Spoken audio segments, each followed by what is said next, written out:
IMF এর সঙ্গে আগের ঋণ কর্মসূচি ছিল জনস্বার্থ বিরোধী মন্তব্য অর্থমন্ত্রীর। দেশের স্বার্থ অগ্রাধিকার দিয়ে নতুন ঋণ কর্মসূচির পথে সরকার। স্বেচ্ছায় দেশে ফেরার সুযোগ নেই দণ্ডিত শেখ হাসিনার, ভারত সরকারের হস্তান্তরে গ্রেপ্তার হয়ে আসতে হবে বললেন চিফ প্রসিকিউটর।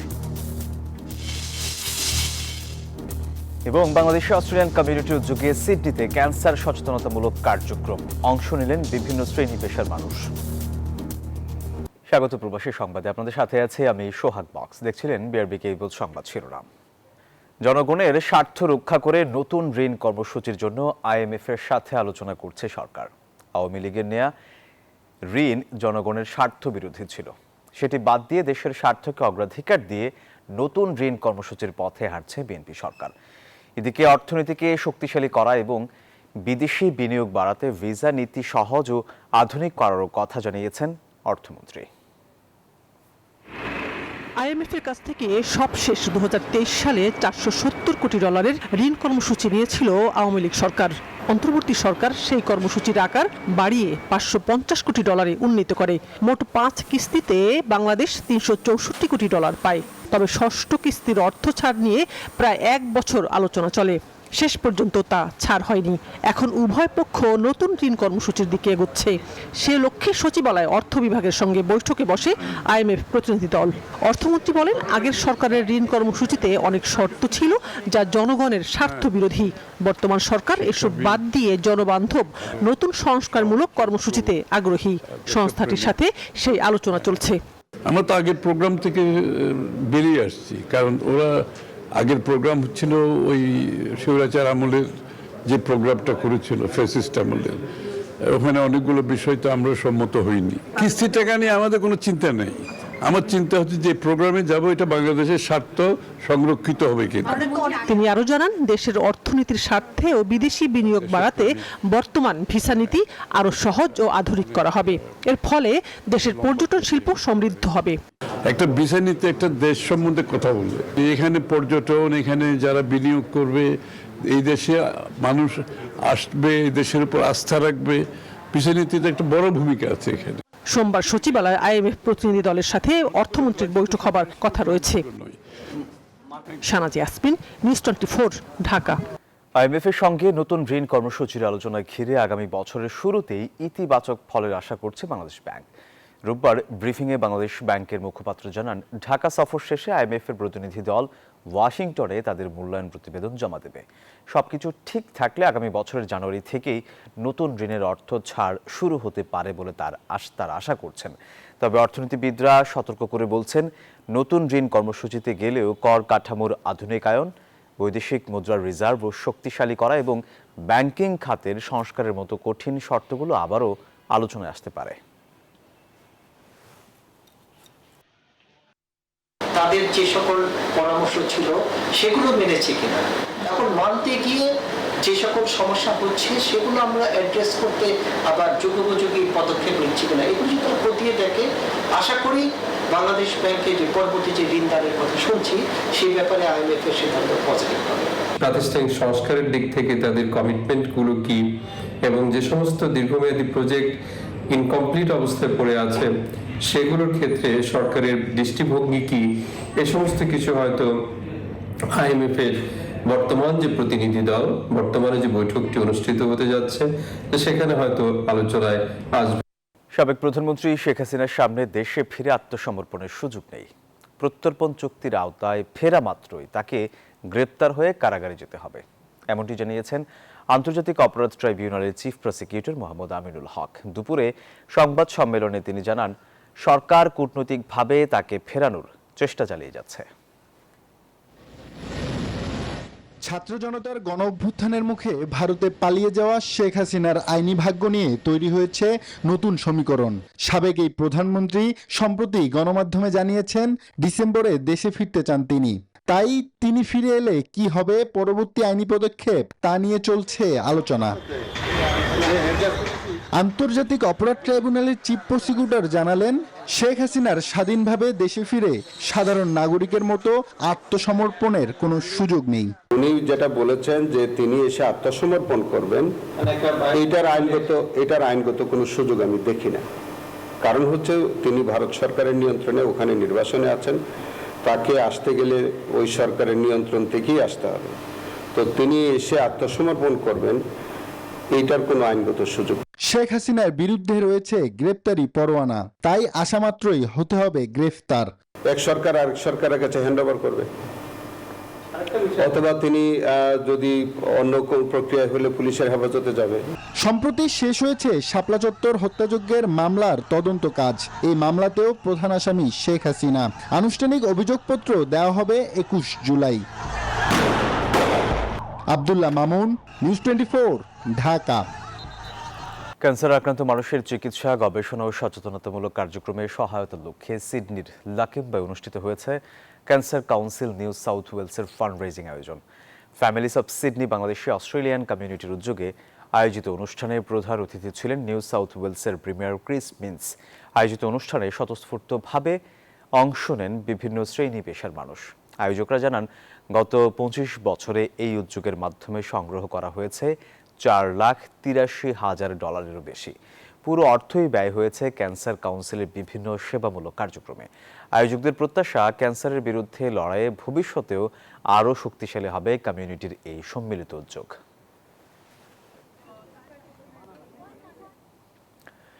ভিসা ছাড়াই জার্মানি ভ্রমণের সুযোগ পাচ্ছেন 62 দেশের নাগরিক। দেশটির পররাষ্ট্র মন্ত্রণালয়ের সর্বশেষ তথ্য অনুযায়ী 2026 সালেও ইইউ ও শেনজেন অঞ্চলের বাইরে থাকা এসব দেশের নাগরিকরা 180 দিনের মধ্যে সর্বোচ্চ 90 দিন জার্মানিতে থাকতে পারবেন। পর্যটন, ব্যবসা কিংবা স্বজনদের সঙ্গে সাক্ষাতে মিলবে এই সুবিধা। তবে তালিকায় নেই বাংলাদেশ। ফলে বাংলাদেশি নাগরিকদের আগের মতোই ভিসা নিয়েই জার্মানি যেতে হবে। ভিসামুক্ত সুবিধা পাচ্ছে যুক্তরাজ্য, কানাডা, অস্ট্রেলিয়া, জাপান ও দক্ষিণ কোরিয়া সহ বিভিন্ন দেশ।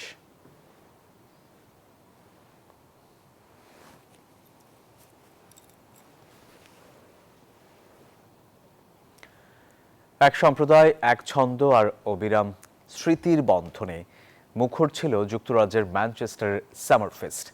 10 জুলাই ম্যানচেস্টারের ঐতিহ্যবাহী হিটন পার্কের ডাওয়ার হাউসে অনুষ্ঠিত হয় ঋতুভিত্তিক এই উৎসব। যৌথ আয়োজনের ছিল ইউকে ম্যানেজমেন্ট কলেজের প্রতিষ্ঠার 10 বছর পূর্তি উদযাপন। দিনব্যাপী উৎসবে ছিল বর্ণাঢ্য সাংস্কৃতিক আয়োজন। প্রবাসী বাঙালিদের শেকড়ের টানে মঞ্চ মাতান বাংলাদেশের কিংবদন্তি বাউল শিল্পী শফি মণ্ডল ও বাউল ডলি মণ্ডল। এছাড়া সঙ্গীত পরিবেশন করেন সর্দার হীরক রাজা, জোহরা হোসেন জেমি, আমির হাশমি এবং প্রীতম আহমেদ।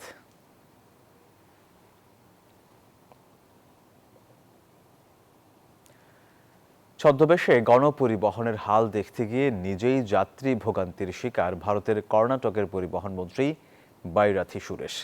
শনিবার মুখে মাস্ক পরে সাধারণ যাত্রীর বেশে বেঙ্গালুরুর একটি বাসে উঠেন তিনি। 100 রুপির নোট দিয়ে 2টি টিকিট চাইলে ভাঙতি না থাকায় তাকে বাস থেকেই নামিয়ে দেন কন্ডাক্টর। পরে অটো রিকশায় উঠেও মিটারে 30 রুপি ভাড়া দেখালেও দিতে হয় 40 রুপি। 2 ঘন্টার এই ছদ্মবেশী অভিযানে বেঙ্গালুরুর বিভিন্ন রুট ঘুরে সাধারণ যাত্রীদের নিত্যদিনের ভোগান্তির বাস্তব চিত্র দেখলেন পরিবহন মন্ত্রী। পরে এই বিষয়ে ব্যবস্থা নেন তিনি। এই ধরনের ছদ্মবেশী অভিযান চলমান থাকবে বলেও জানান তিনি। বিরামহীন বৃষ্টিতে থই থই গোটা রাজধানী। প্রধান সড়ক থেকে অলিগলি, উঁচু কিংবা নিচু এলাকা, জলজট সবখানেই। কোথাও হাঁটু পানি, আবার কোথাও কোমর সমান। নগরীতে এমন প্রবল বর্ষণ শেষ কবে হয়েছে তা মনে করাই মুশকিল। বরাবরের মতো জমে থাকা পানি নেমে যেতে এবারও অপেক্ষা ঘন্টার পর ঘন্টা।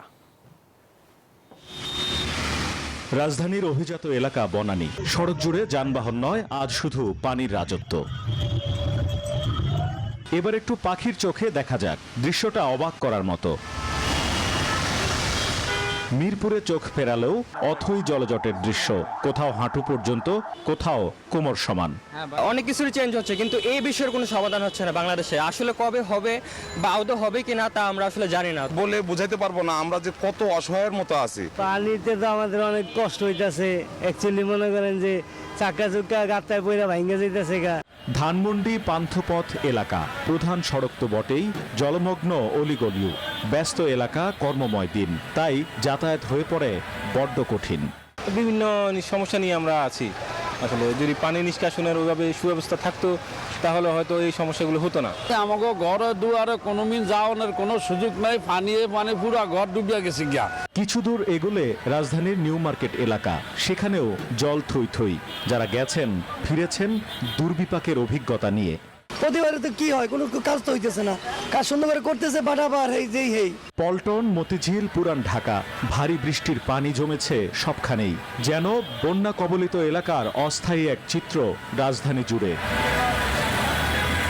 ভরাট হয়ে আছে জলাশয় ও খালগুলো, কাটেনি ড্রেনেজ ব্যবস্থার দুর্বলতাও, জমে থাকে পলিথিন সহ নানান বর্জ্য, সঙ্গে যোগ হয়েছে অপরিকল্পিত নগরায়ন। উন্নয়নের প্রকল্প আসে আর যায়, যেখানে সমন্বয়হীনতা আর অনিয়ম দুর্নীতির খবর প্রতিদিনের। এসবের জাতাকলে পড়ে ঢাকার জলজটের পানি দ্রুত নেমে যাওয়ার ব্যবস্থা এখনো অনেকটাই অকার্যকর। শেখ জায়েদ, নিউজ 24, ঢাকা। ঘুম থেকে ওঠার আগেই পানির নিচে গোটা রাজধানী। তাই সপ্তাহের প্রথম কর্মদিবসে ঘর থেকে বেরিয়ে বিপর্যস্ত দশায় পড়েন কর্মজীবী আর খেটে খাওয়া মানুষ। সড়কে যানবাহন পাওয়া হয়ে পড়ে কঠিন, দুর্ভোগ পৌঁছায় চরমে। ছিটেফোঁটা যা পাওয়া গেছে তাতেও গুনতে হয়েছে বাড়তি ভাড়া। পানির থাকার কথা জলাধারে, কিন্তু রোববার যেন তার ঠিকানা ছিল রাজধানীর রাস্তাঘাট আর অলিগলিতে। রাত থেকে টানা বৃষ্টি, তাতেই জলাবদ্ধ চারদিক। রোববার সকাল থেকেই রাজধানীর গ্রিন রোড সড়কটি রূপ নেয় ছোটখাটো একটি খালে।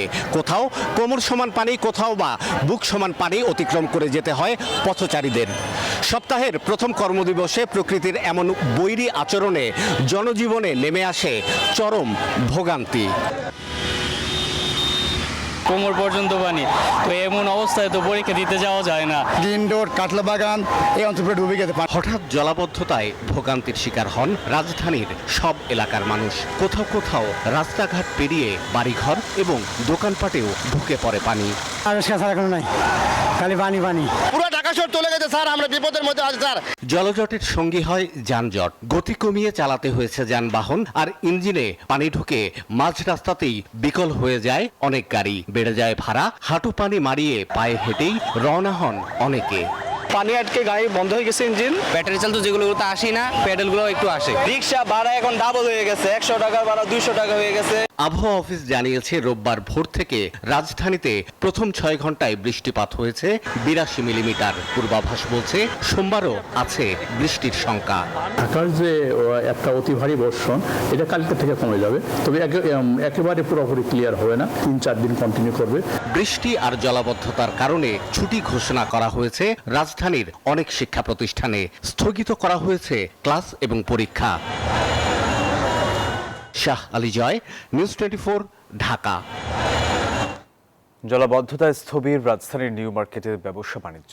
সকাল থেকেই টানা বৃষ্টিতে তলিয়ে যায় অধিকাংশ দোকানপাট। বিকেলে সীমিত আকারে ব্যবসা কার্যক্রম শুরু হলেও নেই ক্রেতার দেখা। রাজধানীর নিউ মার্কেট, ক্রেতাদের পদচারণায় মুখর থাকে এখানকার বিপণী বিতানগুলো। টানা বৃষ্টিতে জলাবদ্ধতার ফলে অধিকাংশ ব্যবসায়ী খুলতে পারেনি দোকান। মুষ্টিমেয় কয়েকজন বিকেলে বসলেও সময় কেটেছে ক্রেতাশূন্য অবস্থায়।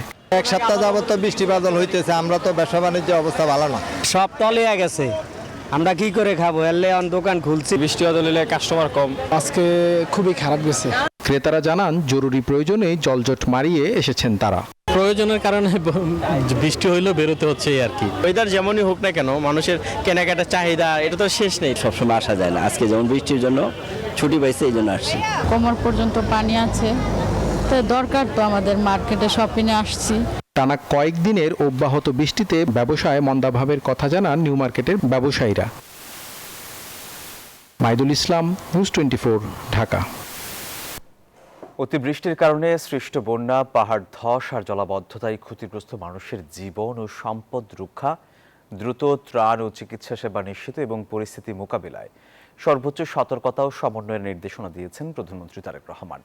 রবিবার দুপুরে সচিবালয়ে প্রধানমন্ত্রীর কার্যালয় থেকে জুম প্ল্যাটফর্মের মাধ্যমে দেশের 8 বিভাগের বিভাগীয় কমিশনার, ডিআইজি, জেলা প্রশাসক, পুলিশ সুপার, সিভিল সার্জন সহ মাঠ প্রশাসনের সংশ্লিষ্ট কর্মকর্তাদের সঙ্গে অনুষ্ঠিত এক ভার্চুয়াল সভায় তিনি কথা বলেন।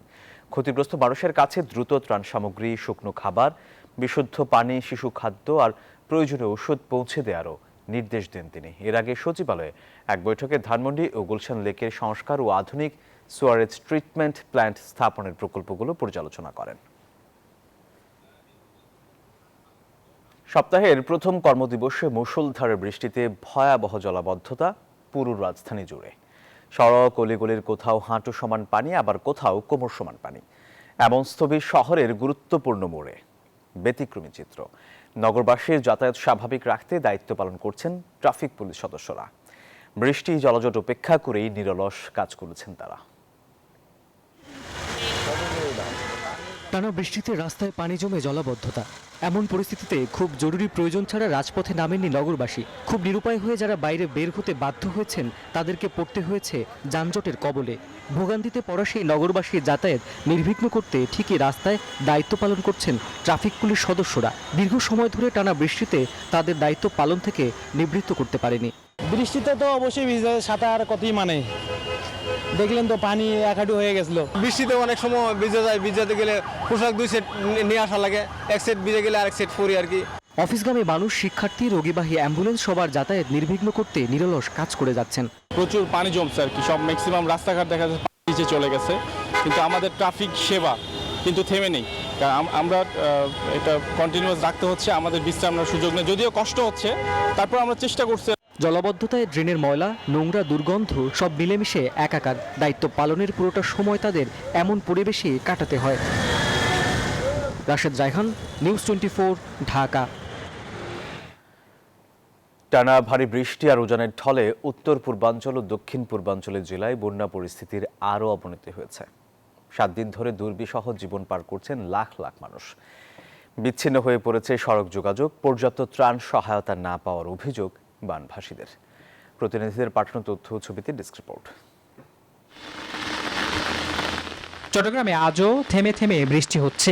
এখানকার বিস্তীর্ণ এলাকা এখনো পানির নিচে। সাতকানিয়া উপজেলার 4 লাখের বেশি মানুষ পানিবন্দী। দুর্গত এলাকায় তীব্র খাবার ও বিশুদ্ধ পানির সংকট দেখা দিয়েছে। আবার আমাদের এখানে পৌঁছেনি। কক্সবাজারে পানিবন্দী লাখো মানুষ। বন্যা কবলিত কিছু এলাকায় পানি নামতে শুরু করলেও অধিকাংশ এলাকা এখনো পানির নিচে। একই চিত্র বান্দরবানে। ঘরবাড়ি পানিতে তলিয়ে যাওয়ায় পরিবার পরিজন নিয়ে আশ্রয় কেন্দ্রে অবস্থান করছেন অনেকে। তবে পর্যাপ্ত ত্রাণ সহায়তা না পাওয়ার অভিযোগ তাদের। আমাদের বন্যায় ঘরবাড়ি তলায় গেছে, এজন্য আমরা বান্দরবান শহর মডেলে এখানে এসে আশ্রয় নিছি। রান্না করতে পারতেছি না, এখন খাবার কম দিচ্ছে। রাঙামাটির বাঘাইছড়ি উপজেলায় পানিবন্দী প্রায় 30 গ্রামের মানুষ। খাগড়াছড়ির মহাছড়ি উপজেলা সহ বিভিন্ন এলাকায় পানিবন্দীদের মাঝে বিনামূল্যে ওষুধ বিতরণ করছেন সেনাবাহিনী। পানির কারণে তারা আবার আমাদের কাছে আসতে পারতেছে না বা চিকিৎসা সহায়তা নিতে পারতেছে না। তাদের এই চিকিৎসা সহায়তা তাদের ঘরে ঘরে পৌঁছে দেওয়ার জন্য আজকে আমাদের মহাছড়ি জোনের পক্ষ থেকে ভ্রাম্যমাণ চিকিৎসা ক্যাম্পেইন করা হচ্ছে। মৌলভীবাজারে বন্যা পরিস্থিতি কিছুটা উন্নতি হয়েছে। মনু, ধলাই, কুশিয়ারা ও জুরি নদীর পানি বিপদসীমার নিচ দিয়ে প্রবাহিত হচ্ছে। Desk report, news 24। পাহাড় থেকে নেমে গেলে ঘর ভেঙে দিতে পারে পাহারাদাররা, আর লুট হয়ে যেতে পারে শেষ সম্বলটুকু। তাই মৃত্যু ঝুঁকি থাকলেও পাহাড়ে বা তার পাদদেশে তৈরি করা ভিটা ছাড়তে চায় না মানুষ। আর পরিবেশবাদীরা বলছেন, পাহাড় কাটা, দখল রাজত্ব ধরে রাখা আর প্রশাসনের উদাসীনতার কারণেই হচ্ছে পাহাড় দখল। তাদের তৎপরতা দেখা যায় শুধু বর্ষা এলে। মেহেদি হাসান সুমনের ক্যামেরায় নাইমাল জিকুর রিপোর্ট। বান্দরবানের লামার বড়ইতলিপাড়া দুর্গম এই পাহাড়ে বসবাস কয়েকশো পরিবারের। বন্যায় চারদিক প্লাবিত হওয়ায় ডুবে গেছে পাহাড়ের সাথে লোকালয়ের একমাত্র সড়কটি। চকরিয়ার আমতলিপাড়ার এই দুর্গম পথ দেখেই বোঝা যায় এখানকার মানুষের জীবন কতটা কষ্টদায়ক। আর এই বন্যা তাদের জীবন করে তুলেছে আরো দুর্বিষহ। পাহাড় কেটে ছোট ছোট ঘর বানিয়ে বসবাস করছেন হতদরিদ্র মানুষ। পাহাড় কেটে বানানো হয়েছে স্কুলও। ফলে এই বর্ষায় অরক্ষিত পাহাড় আছড়ে পড়েছে বিদ্যালয়টির একটি ক্লাসরুমে, পরিণত হয়েছে ধ্বংসস্তূপে। বাকি কক্ষগুলো রয়েছে ঝুঁকির মধ্যেই। এখানকার আরেক বাসিন্দা মিনা আক্তার অপলক দৃষ্টিতে তাকিয়ে তার শোবার ঘরটির ওপর ধসে পড়েছে পাহাড়। কপাল গুনে প্রাণে বাঁচলেও ঝুঁকি জেনেও ছাড়তে নারাজ নিজ ভিটা। ও মা যাইবার মতন তো হনমিকের রাস্তা নাই, নইরে তো বাজি কি সহ্য যাবে না, এটা সহ্য না যারা মা কি গজ্য। যদি শত জায়গা যদি এক করো তাকে দিয়ে দেশবারে জামিতাম এখন বেলা আইলে তো হইলে পারে তেন এর কিন্তু লাগছিলাম দে খাওয়া দাওয়া হই এর টাইম না তোর 2টা বাজে পার আইগি। পাহাড়বাসীরা জানান তাদের এলাকা থেকে আশ্রয় কেন্দ্র অনেক দূরে, তার উপর ঘর ছাড়লে রয়েছে দখল ও লুটপাটের ঝুঁকি। আমাদের এখানে যেটা আশ্রয়কেন্দ্র আছে এখানেও তো পাহাড় ধসে পড়ছে, কোথায় যাবো আর? এখানে কোনো আশ্রয়কেন্দ্র নাই, এখান থেকে আশ্রয়কেন্দ্র যেতে হলে প্রায় 3 কিলোমিটার যেতে হবে। এই যে বাড়িতে মাল সামান আছে, মনে করেন এরা ছাগল আছে, এখানকার যদি এরা চলে যায় বাড়ির মালামাল সব লুট করে নিয়ে যাবে। পরিবেশবাদীরা বলছেন পাহাড় কাটার সময় দায়িত্বশীল সংস্থাগুলোর কোনো তৎপরতা দেখা যায় না, তাই বর্ষা এলে পাহাড়ের পাদদেশ বা উপর থেকে মানুষকে সরানোর কাজকে অপতৎপরতাই বলছেন তারা। বর্ষা মৌসুম আসলে, বন্যা শুরু হলে কিংবা বৃষ্টি শুরু হলে প্রশাসন যেভাবে পাহাড় রক্ষার জন্য আন্তরিকতা দেখায়, এটা যদি সারা বছর থাকতো তাহলে কক্সবাজারে কোনো ধরনের পাহাড় ধসের কোনো ঘটনা ঘটতো না এবং পাহাড় কাটারও কোনো শক্তি সৃষ্টি হতো না। প্রতি বর্ষায় মানুষ সরানোর উদ্যোগ নয়, পাহাড় কাটা ও দখল ঠেকাতেই কার্যকর পদক্ষেপ চায় পরিবেশবাদী সংগঠনগুলো। নাইম আল চিকো, লামা, বান্দরবান। প্রধানমন্ত্রী তারেক রহমানের বরিশাল সফর ঘিরে উজ্জীবিত নেতাকর্মী ও সাধারণ মানুষ। নেতাকর্মীরা বলছেন দলের নয়, জনতার প্রধানমন্ত্রী হিসেবে বরিশালে আসছেন তারেক রহমান। প্রধানমন্ত্রীর আগমন উপলক্ষে সব ধরনের প্রস্তুতি সম্পন্ন হয়েছে বলে জানান নেতাকর্মীরা। আর সাধারণ মানুষের প্রত্যাশা গুরুত্ব পাবে ভাঙ্গা কুয়াকাটা সড়ক 6 লেন, রেললাইন, ভোলা বরিশাল সেতু সহ নানা উন্নয়ন প্রকল্প। বরিশাল থেকে সাইফুর রহমান মিরনের রিপোর্ট।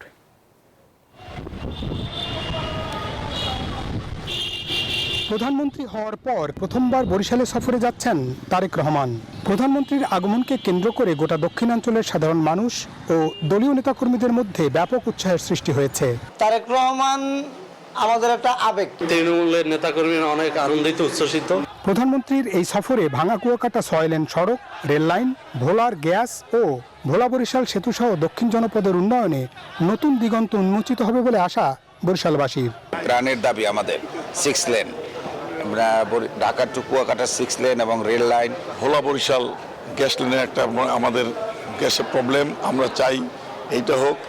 ইতোমধ্যেই প্রধানমন্ত্রীর আগমন ঘিরে সব ধরনের প্রস্তুতি সম্পন্ন হয়েছে। বরিশালের দীর্ঘদিনের অনেকগুলো সংকট রয়েছে, এই সংকটগুলো মাননীয় প্রধানমন্ত্রী সমাধান করবেন এই প্রত্যাশা আমরা করি। সরকার প্রধানের এই সফরের মাধ্যমে দীর্ঘদিন পিছিয়ে থাকা এই অঞ্চলের মেগা প্রকল্পগুলো দ্রুত আলোর মুখ দেখবে, এমনটাই আশা বরিশালবাসীর। সাইফুর রহমান মিরন, নিউজ 24, বরিশাল। দর্শক, এই ছিল প্রবাসী সংবাদ। এতক্ষণ সাথে থাকার জন্য ধন্যবাদ সবাইকে।